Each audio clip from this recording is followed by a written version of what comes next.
So I was reading an Al Jazeera article entitled Mozambique's Controversial Election Result Upheld, What to Know, by a journalist named Shola Lawal, and in it states, Frelimo have governed Mozambique since the country's independence from Portugal in 1975.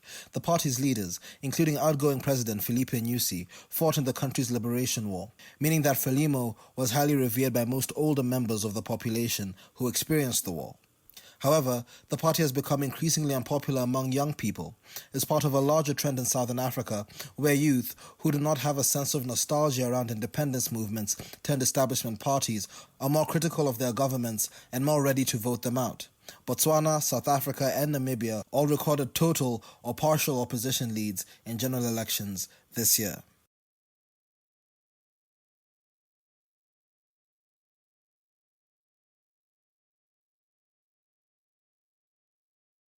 Mkhwezi Ndlovu, founder and editor of the Melon Notice. The name of the media house Melon Notice has nothing to do with the size of my forehead, it's simply my initials. Now, my father, of a greater generation as he is, often would have a slur for me when I was growing up rather, in his household. And it would occur every time there was sort of a political impasse, when we were in disagreement, when he thought one way and I, in youth and apparent ignorance, thought another. And this was him referring to me, the young man born in 97, as the born free. See, to my father, this was sort of an epithet, a pseudo-insult, an intellectual quip, a sort of tag as saying, listen, young man, you do not know about this thing called African politics. I fought for the freedom of this country. I was thrown in prison. My friends were thrown in prison. Him having friends of varying hero status, all from the South African heroes of the ANC or the Frelimo party in Mozambique to Zimbabwe, and throughout the entire continent, a generation of intellectual African youths of their time, they're definitely not youths anymore, who sort of marched to bring about this post-colonial, post-apartheid, post-racist African utopia where we, the born frees, could just live in peace and in luxury. That I could actually walk down any street that I wanted to, irrespective of the African country that I was in. The fact that I could get into any school, any high school, any university, if my parents could afford it, based off of the fact that there were no racial laws sort of holding me back. And since this utopia, I'm living in the wild dream that my father's generation had back in the day when they were trying to achieve this as black people. I don't know why, therefore, this very unique and privileged position that I find myself in has to be sort of denigrated and looked down upon because I do not have the war wounds that he had. Isn't the entire point of a generation having better than the last generation the fact that we didn't go through what you went through? That's what this video is about today. It is about the fact that, yes, very, very many great men and very many great organizations once upon a time in the 20th century fought for the black right to exist within this very continent of ours. However, I do not see why I should be loyal to them, especially when they are not performing. The generational difference that we have as Gen Z people and the younger generation with the older generation allows us to have a more clear, non-biased view as to what is actually happening to our continent. It is very true and very noble, it's great, and we commend you, older Africans, for everything that you've given us and allowing us to walk free and get any education that we want to within this old continent of ours. Yet still, we feel like you're kind of messing everything up. Being in this younger position and in a freer position, not having to deal with all of the racial wounds of the past, allows my generation to sort of look and say, perhaps maybe ANC is not doing a great job even though they gave us independence. Perhaps ZANU-PF is not doing the best job with the currency and the economy even though they gave us independence. Perhaps Chama Mapinduzi in Tanzania is not doing the best job even though they gave us independence. Perhaps Frelimo in Mozambique is not doing a great job even though they gave us independence. Perhaps it's not that we are too young and foolish to understand the past in relation to the present, but perhaps you're too old to understand the future as it relates to the present. Perhaps, I dare say, YouTube, perhaps, we need to say goodbye to liberation parties and the chip on our shoulders.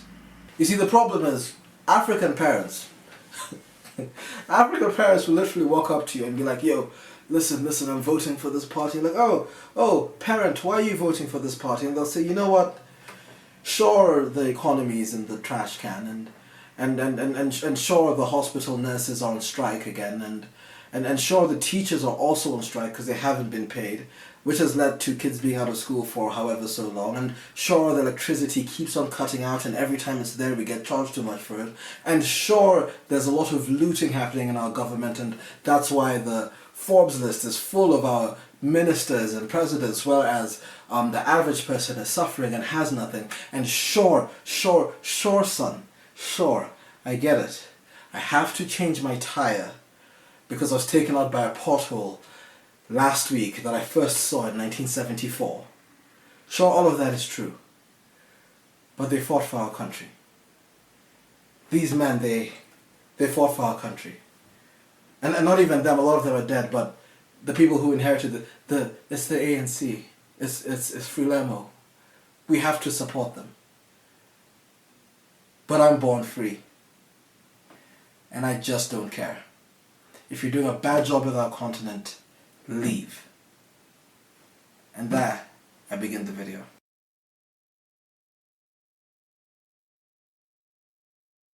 So let's have a history lesson. First off, let me just say, Mandela is dead. Samora Machel is dead. Mugabe is dead. Julius Nyerere is dead. Why are you loyal to these parties but the men who did all of the stuff that you're celebrating are gone? So even I'm gonna go through a track of history right now in my ever so trusted notes because I'm old school. I don't use laptops. I do the Mario way. But it's important to note that a lot of the older generation of this African continent, they're out here supporting ghosts. They're out here supporting shadows, relics of old, memories of bygone eras. Are you honestly going to tell me that you really think that Cyril Ramaphosa is Nelson Mandela? Does he even have almost a bit of the sauce? Is he as articulate as Thabo Mbeki? Has he proven himself politically in that manner? It's even as if as time progresses, the leaders even become worse. That's why we need to vote for the name on the ballot and not their random weird affiliations from bygone eras. All they're doing is inheriting a legacy that they do not deserve. They're political nepo babies. Okay, so we'll start off with South Africa. The ANC, the African National Congress, came into power in 1994 and is still in power today through a coalition led by Cyril Ramaphosa.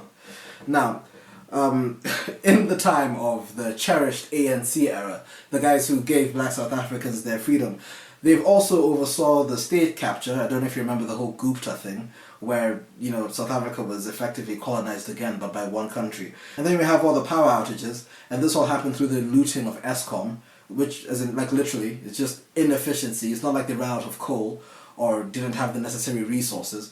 The ANC stole from the government to the extent that they could not provide power anymore. They also have the highest murder rate in the entirety of Africa. And who oversees this? The ANC. 41 people for every 100,000. That is a ridiculous murder rate. And in terms of black empowerment, which is the whole reason why our families and all of our African elders support these liberation parties, 31 years after independence, after programs such as BEE, Black Economic Empowerment, we have 7.3% of the population, the white people of the population, owning 71% of the commercial land. And the predominantly white 10%, top 10% of the country, controlling 80% of the resources. So even if you're a black South African old person, and the reason you want to support the ANC is because of black unity, what have they given you? Nothing's changed. Sure, black people can now be lawyers and stuff, but that's not what Mandela was fighting for. He wasn't fighting to be the smallest man with equality. At least 50% ownership here and 50% ownership there, but even that would be questionable with rates such as 7.3% of a country owning 71% of your commercial land. That is horrible. But then they'll tell you, because we're Africans, you young Gen Z generation, you sound white, and you sound like this, you sound like that. No, we understand pro-black. You don't understand pro-black if you support ANC, because this is disgusting. Angola, the People's Movement of the Liberation of Angola.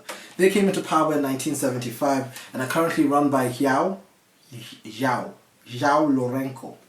This party was party to a civil war from 1975 to 2002, and further, billions of oil money just vanished. Just vanished from 1975 to 2002, and this was under the rule of Jose Eduardo dos Santos. Do you think? Hey, Africa. Do you think this Jose Eduardo dos Santos is related to Isabella dos Santos, the billionaire who also stole money? So her dad stole billions, and then,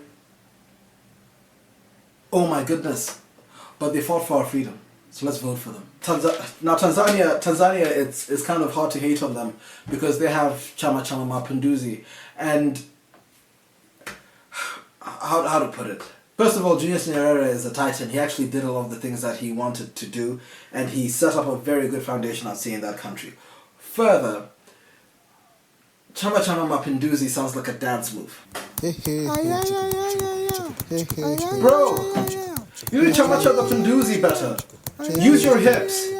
Like, all jokes aside, the reason why like the whole Chama Chama Mapinduzi thing is like very...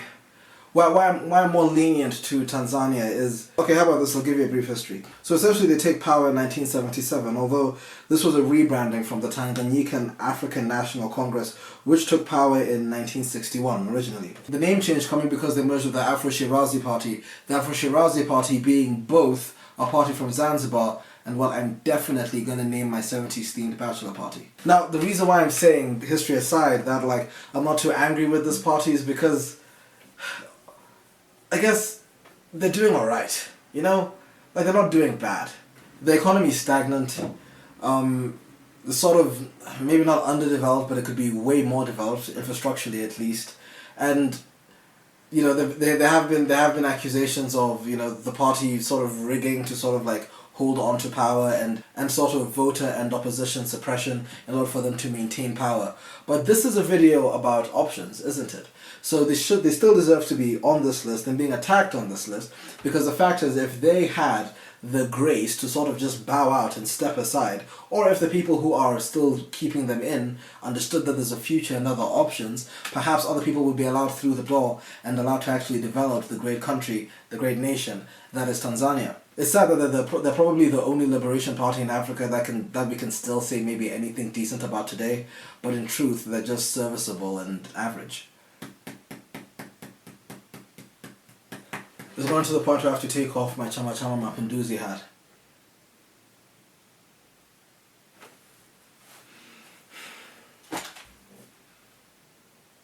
Don't even know if it's from Tanzania. In Namibia we have SWAPO, the Southwest Africa People's Organization, and may I just say that based off of what they're doing and how they're running that country, SWAPO isn't only their acronym, but what their citizens need to do with them, because they're running the country terribly. Why am I saying that?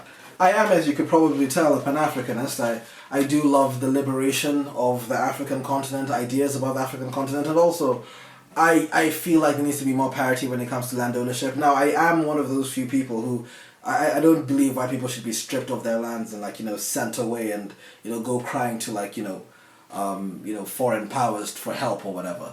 That refugee thing where Trump welcomed in some white South African refugees is happening as we speak, by the way. But anyway, I do think that there needs to be parity, and that some of these governments are just like what are they doing? Let's think of Namibia. Let's take Namibia for example. So Namibia got their independence from South Africa in 1990, and currently 6% of the population is white.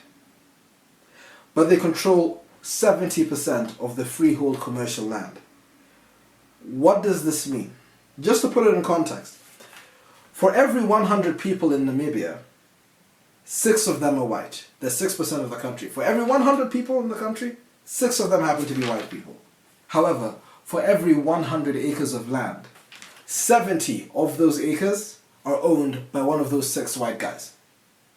The 6% controls 70% of the freehold commercial land. How? I mean, like, honestly, what is the name for something that inequitable and indecent? It is not something that's racially unfair. What's the opposite of together loosened? Mozambique, and we must be sensitive here because there was indeed a bit of turmoil in the country. But let's just say that the Front for the Liberation of Mozambique has proven to be a fabrication, a falsehood, a fugazi, or perhaps a front for liberation in Mozambique. And why I'm saying this is because even the most recent turmoil that's happening comes from them not wanting to give up power. But let's look at them historically. What have they done? Once helmed by the great, legendary Samora Machel, we are definitely in different times. So just a brief history of what's going on over there. You had the Cabo Delgado scandal in northern Mozambique, where since 2017, radical Islam runs rampant, leading up to 800,000 people being misplaced. 800,000. Okay? 4/5. Now I know what you're going to say. Perhaps it's very unfair for us to blame the government for the actions of radical Islam or any radical group of any religion. Perhaps, yes. But what if the government had done something earlier, let's say in 2013 or 2014, to destabilize the region of Cabo Delgado? What if I told you that somehow billions of dollars were issued out for infrastructural projects, and Parliament didn't allow them to do that, or didn't ratify, or rather, Parliament was not informed about this money being issued out by good old Frelimo, the Front for the Liberation of Mozambique? And then after that, the money just disappeared. And then after that, the IMF called them up on their loans. And then after that, their currency gets devalued. And after that, they default on their loans. What if all of this happened and then after that, the region is destabilized and then terrorism happens? Now, obviously, we cannot blame them for the terrorism. But what we obviously can do is say that nothing is being run properly. And to make everything worse, currently Mozambique is in uproar. Why is Mozambique in uproar? I'll tell you why Mozambique is in uproar. Because one, Venancio Mondlane of the Podemos party... Mondlane. I said Mondlane because I thought it was sort of like a Portuguese sort of Euro-style name. I don't know what I was thinking. Mondlane. The candidate in opposition to Frelimo claims to have won the election on the 9th of October 2024, and it is widely understood by the international community and by the youth and the average citizens of Mozambique and by the average African that yes, he did win. We know he won. We know he defeated Daniel Chapo, who was the candidate for the current holders of power, Frelimo. And is, in my opinion, maybe the world's second worst Chapo after L, and an insult to Chapo, the chapati made by the great Kenyans. I can't lie to you. It's my second favorite dish from East Africa. Like a good samaki, ugali. Throw some greens on there. Skuma wiki. Daniel Chapo then goes on, after somehow winning that election that he definitely won, to have it affirmed by the courts. The court said, yeah, dude, you won. After months of rioting. See, here's the thing. In Africa, or there's a book, not to get too nerdy, there's a book called Why Nations Fail by Darren Acemoglu. It's a fantastic book. And in that book, he talks about how for any country to succeed, there needs to be stable institutions, and especially governmental ones. Essentially, that maybe the Ministry of Defense, the Ministry of Justice, the judiciary, the legislature, the executive, all of these need to be strong, affirmed, and separate. If the judiciary can witness a person from the executive do whatever it is that he wants and still just say, it doesn't matter, you won the election, why does the judiciary even exist? But it wasn't, and this is going to be the main point of the last part of this video. In the midst of all the rioting and Mondlane fleeing the country for his own safety, something else happened. Something else that just made sure that Frelimo maintained power. And what was this? It was the ANC Cyril Ramaphosa recognizing Chapo's presidency. And this is the most powerful country in Africa. And now they're saying, you know what, we see you. And that changes everything. But why does that happen? That's something that we're going to talk about later. The fact that not only are these liberation parties incompetent, but they're also in cahoots. And I'll explain why in just a bit. Algeria as well joins the ranks of fallen heroes pretending to be upright, as in 1962, the National Liberation Front came into power and has never left. The worst period of leadership would have to be the Black Decade, which I just call a decade, from 1991 to 2002. In this time, about 200,000 people lost their lives. This all due to the fact that the National Liberation Front, expecting to lose elections to the Islamic Salvation Front, banned the Islamic Salvation Front, their opposition, and brought in military intervention, this leading to a 10-year civil war. What more do you expect from a liberation party? Now, Uganda is a special case and who we're going to move on to next, and the reason why they're an interesting case is because the national resistance movement, led by Yoweri Museveni, was not necessarily an anti-colonial movement in that sense, or a liberation movement in the sense that they freed us from white people, but they actually freed us, Ugandans, from Obote and Idi Amin.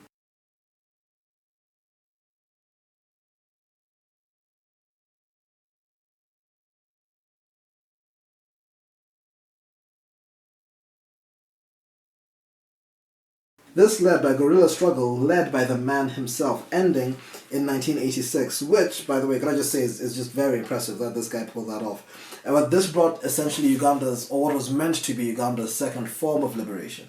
However, in the second form of Uganda's liberation, he's held on to power since 1986. He's refused to leave. So, even in this pseudo-liberation where you get power from someone else, an African leader who saves the day seems to always become a nightmare. It's like my mother always says, there's nothing wrong with African leaders, they just stay for too long. Everyone, from Mugabe to the ANC to all of these parties, their first terms were never that bad. It always just progressively gets worse. And the reason why I want to use Museveni is because this greed for power is such a fundamental problem that we need to realize that when democracy is compromised, even when an African leader like Museveni takes over from an African leader like Obote or Idi Amin, if it's not a democratic transition, if those ideals, the democratic ideals, and I know a lot of Africans hate democracy, I've thought about it a lot myself, I've decided that I'm sticking to it, but if these more honest changes of power don't occur, we will always be in a bad position. Someone will always take power. This is why democratic transition is so important, as even if one evil regime like Obote's is overthrown by a supposed better alternative, they can just be better than them, yet still not be the democratic ideal. We all saw what happened with Bobby Wine. This young Ugandan man was definitely meant to be the president of Uganda, but yet here we are. A man many believe should be president just sits at home, now saying he's going to run again, and maybe he'll run again and run again and run again and run again, like, very many African leaders have done, without ever actually winning. And the reason why this happens is liberators, or African leaders who save us from something, have a certain level of entitlement for various degree, a wide variety of reasons this happens. Which therefore brings me to my next point, the psychology of these men.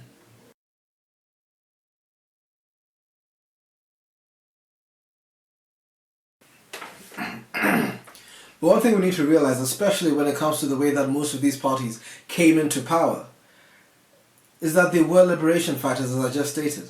And let's even step outside of Africa. Let's look at the great El Comandante Ernesto Che Guevara de la Cerda Lynch, because he was also part Irish. He was a guerrilla fighter. And so was Fidel Castro and Raul Castro, which were the people who took power as president and that successor. But the thing is, rarely, very rarely, is a good fighter also a good politician or diplomat. Che Guevara, Raul Castro, Fidel Castro found a way perfectly to liberate Cuba from Fulgencio Baptista and American imperialism and all of that stuff. But still, once they got hold of the country, they didn't know what they were doing. Che Guevara was like the economic minister, he was going crazy. And then you had Fidel Castro, one second claiming he's a Marxist, the next second saying he's not. What is your political philosophy? Are you a communist or a Marxist? There is not communism or Marxism in our ideas. Our political philosophy is representative democracy and social justice in a well-planned economy. Why? Because if you're a fighter and you're brave, then you need order. You need a pecking order. You need to be able to look at your subordinates, look at the people who you outrank, give them an order, and they do it. There's no time for negotiation when you're getting shot in the face. There is one when you're trying to win an election. And the best way to win an election, if you're used to being in war zones and just shooting people in the face, is to somehow find a way to shoot people in the face to win an election, which is what a lot of these parties have sort of done in order to maintain their power, if you want to talk about the shaky nature of a lot of elections. You can never trust a guerrilla warfighter for diplomacy and democracy. It's just not to be done. That's why we called it the psychology of these men. That's why this is the title of this specific segment, because I'm trying to show that we owe these men a great, great deal when it comes to our freedom and our liberation. And we owe these parties a great deal when it comes to our freedom and our liberation. But, their nature as fighters should make it illegal for them to even try to lead. They should be, by default, just sent away. Remember, KANU in Kenya, right? After Jomo Kenyatta, you had Moi, Daniel Arap Moi, and what did he do? He tried to make it a one-party state, and he did. You had the same thing with ZANU-PF in Zimbabwe. Why? Because you have one army fighting for a country generally, you have one armed wing, and they wanted one political system, even though what they were meant to bring when they were fighting was democracy. And this sort of shift and this sort of change just shows us that you can't have your cake and eat it too. You cannot have the best of both worlds. Either you're a fighter or you're a good leader. It's very rarely both, because these people who have power and taste power through war can only keep it through war, and they bring war to us.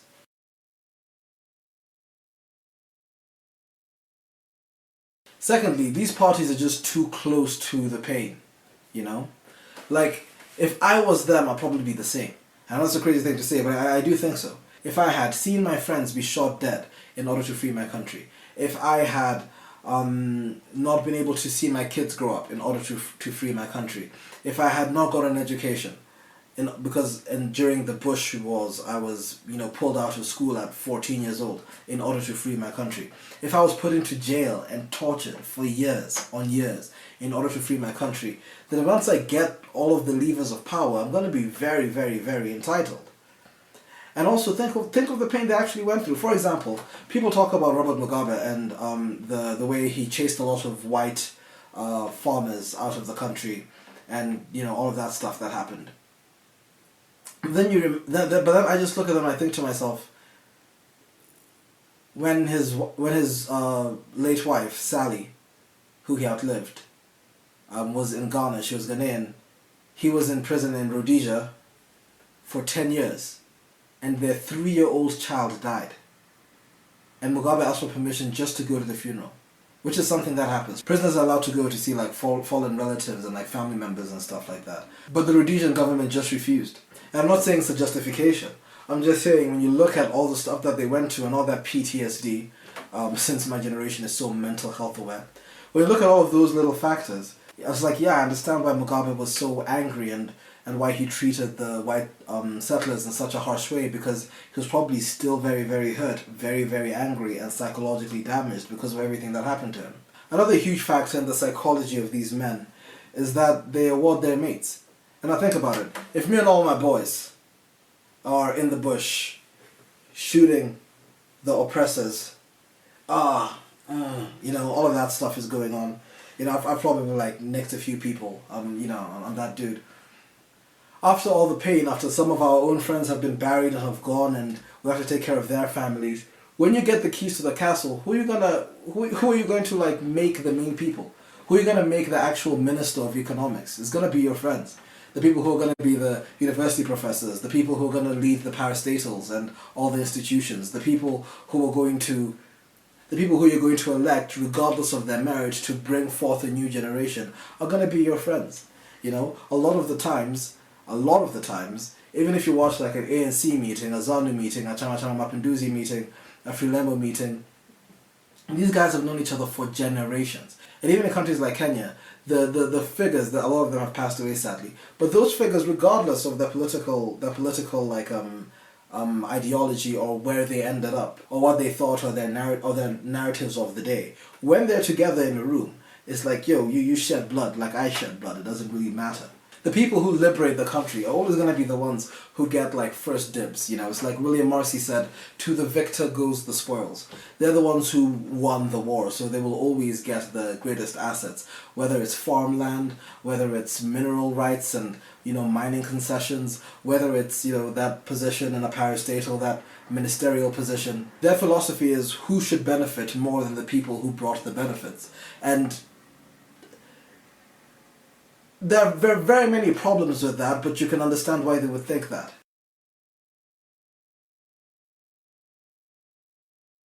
It's the simple fact that the problem was never white people. The problem wasn't that white people controlled everything. The problem was the fact that a few people controlled everything and they happened to be white.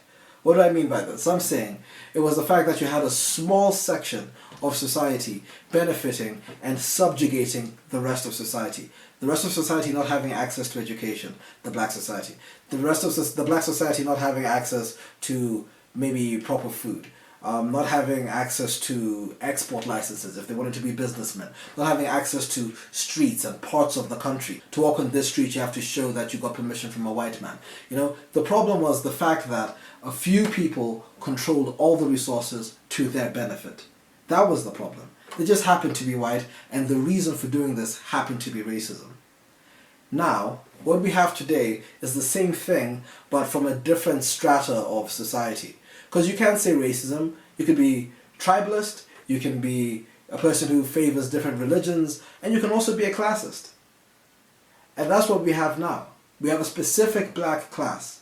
The upper class, the bourgeoisie blacks of Africa. And the bourgeoisie blacks of Africa do not care about everything else that's happening.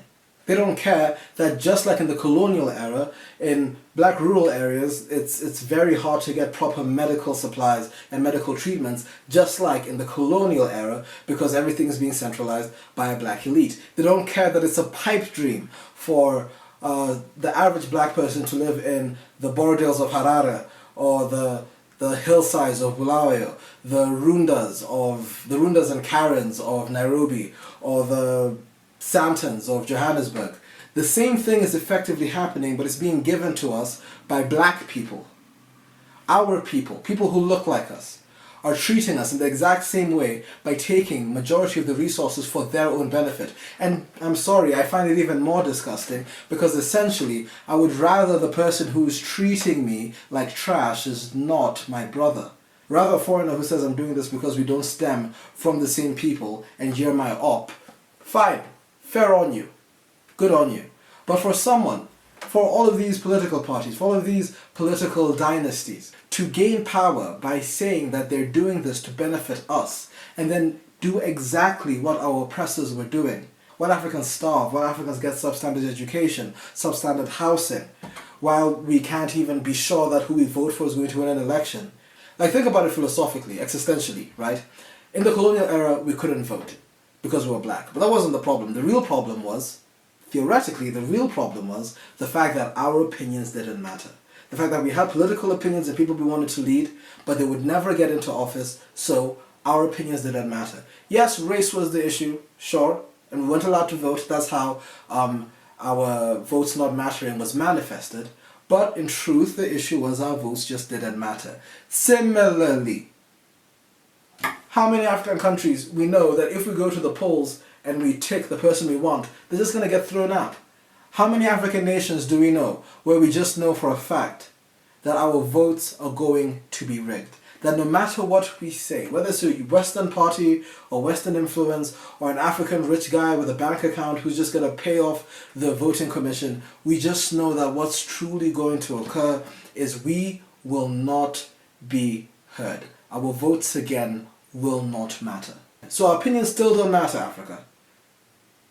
And they didn't matter before because we were black. And now opinions don't matter because they get rigged out. But at the end of the day, it's still a small group of majority making that happen for the rest of us. And that small group, who do you hate more?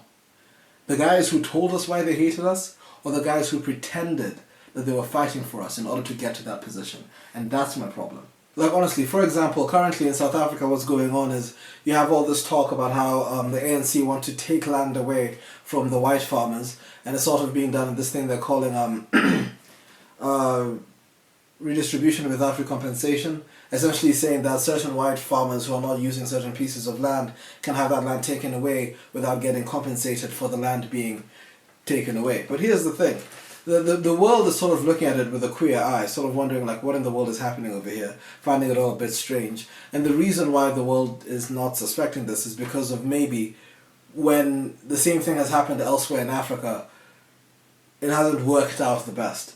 I think a lot of people are under the assumption that if the ANC really does take this land, them being, the party of looters, as they have proven to historically be, will probably end up giving the land not to farming communities for subsistence, not to agricultural graduates, not to whatever black businessman has the best idea on how to make money from this farm.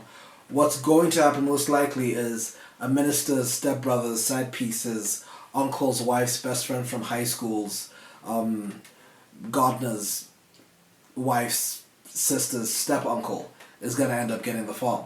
And that's because the nepotism, the closed circle nature, where the African liberal aspects of this, where every single African resource is meant to go to every single African child, just doesn't occur. It will not be, and the fear rather, we can't judge them, it hasn't happened yet, the fear is truly that the ANC will take the land, yes, but they won't give it to the people who deserve the land. They're going to give it to their best friends. They're going to give it to their furthest incompetent relative before they give it to the closest African average citizen who actually deserves it. We know this because they looted ESCOM. And all these other parties that I've mentioned, with their incompetence and their inability to actually be decent statesmen, they do this all the time, and they're still doing it. And the reason they do it is because they know, by far and large, we're not really going to do anything, because once upon a time, ladies and gentlemen, say it with me now, they fought for our freedom.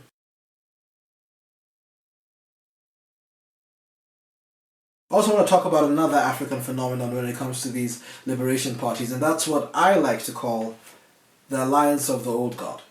The fact that these parties, the reason why they've been able to keep power for so long is because they have each other's backs. And for the first time I'm going to say something in their favor, it's sort of deserved and completely understood.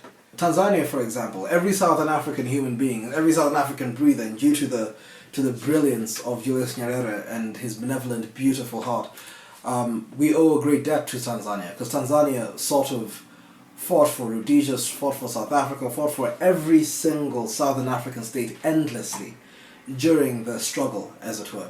That's why, for example, the Southern African Development Community, SADC, Tanzania is in it, Tanzania and Mauritius. Tanzania is literally part of the Southern African Economic Community, just because we have to say thank you for everything that they did for us. Zambia, Malawi, Zimbabwe, for example, would take sleuths of South African students in. Like the University of Zimbabwe, my mother used to tell me when she was there that there were very many South African kids who were there themselves at the exact same time, because basically the ZANU-PF government wanted to help in any way, and the same thing would happen gradually. And essentially it wasn't just education, it was military personnel, it was intelligence, it was weaponry, it was food supplies, anything that could be done to help South Africa when they were the last country, because they got their independence in 1994. Since it took that long for them to get sorted out, and Zimbabwe predated them by 14 years, Zimbabwe helped a lot, and Malawi helped a lot, and Zambia helped a lot, and Mozambique and Tanzania, Mozambique specifically, helped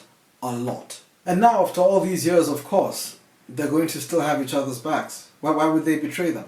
For example, talking about Mozambique, prior to independence, the ANC, during apartheid and in collaboration with Frelimo, used Mozambique as a base. Liberation heroes such as Tambo and Joe Slovo themselves being on the ground in Mozambique. This involved political support, diplomatic support, military training, all from Frelimo's Mozambique to the ANC. Now, Frelimo also suffered for the ANC, and you can imagine why, because imagine this, it's prior to 1994, during the apartheid era, and South Africa is the strongest economic zone in Southern Africa, and the Black Front for the Liberation of Mozambique is there and supporting the ANC, the greatest enemy of the apartheid government, of the National Party, right? So essentially, South Africa started trading less, and Mozambique take an economic hit. And an economic hit is bad, but what then followed was atrocious. In 1981, for example, the South African government bombed the ANC safe houses in Mozambique in what's known as the Motola Raids or Operation Beanbag. In this, 12 ANC operatives were killed, and Mozambique still let ANC stay. After all of that, violence was being brought to Mozambique shores, and Mozambique was like, we do not care, we will not stop until you have freedom. Now on May 17, 1983, an air raid carried out in Maputo and Matola killed ANC members and Mozambican citizens. But Frelimo, the Great Party, refused to let this even weaken their resolve. All they did is strengthen it. All they said was, after this happened, we're going to dedicate even more of our efforts to supporting the ANC. Their citizens had just been killed, two of their cities had just been attacked as well, and all this did was strengthen Frelimo's resolve. They could have said, you know what, let's now step back, ANC, you're by yourself. Let's now do actions to sort of entice the apartheid government and the National Party to sort of calm down so our citizens are safer and our cities stop getting bomb raided. But do they do that? No. They stood by the ANC's back. The liberation parties have each other's backs. They have each other's backs then, and they have their backs now. Which is why now, when we're in an era when they all have power, when both of them are in power, the ANC in South Africa and Frelimo in Mozambique, they have each other's backs. Which brings me to my earlier point on Ramaphosa. How good is your memory? Anyway, all I was saying is that Daniel Chapo is part of that same party that sacrificed their men and their resources in order to help the ANC. So when now Cyril Ramaphosa is minding his own business and he sees what's happening in Mozambique, and that same party that helped him and his friends when they were fighting to end apartheid, they now need help. And he knows, just by giving a simple endorsement to Daniel Chapo, then everything will be alright because he is the most powerful president technically in Africa. They're in cahoots, and it sort of seems like the entire point that I was trying to say in this video. The fact that they're saying to themselves, we fought together. We died together. Therefore, who else should have the spoils? Who else should have the positions? Who else should be in power? Who else should be our allies? What happens if Frelimo leave and another party come in? What happens then? Then perhaps the ANC don't have people who will always give them a blank check regardless of what they do, and vice versa. They have these allegiances where they're always going to have each other's backs and make public endorsements and support in any other way the other, corresponding parties like, general ambitions because of the liberation struggle that they fought together and the loyalty that they have, as we saw with this specific example, which finds its roots in how much Frelimo risked for ANC when, one had power and the other didn't. And you see the ironic thing is in that very specific way, the democratic rights that they fought for together become irrelevant because once upon a time they fought for democratic rights together. And it becomes this full circle sort of windmill, which I was alluding to earlier when I was pointing out the fact that they are now the white people of the modern day. They are now the oppressors of the modern day. They did replace that faction. In the same way white colonialists would say, we civilized this place, we created the buildings, we built you the railways, so we can do whatever we want because we did that. That's the exact same way they say we fought for it, so give it to us, i.e. the democratic rights that they fought for together become irrelevant to us mainly because they fought for democratic rights together. And that's more important than the democratic rights.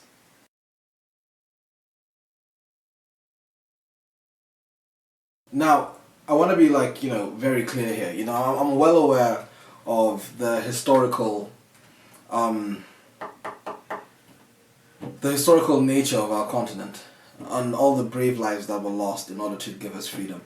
What this video was not just a stab at the older generation of Africans or people who vote against what I think is progress. What it was me saying that there is a future, that there is a new city over the mountaintop. I'm trying to say that there is a new day, starting at dawn.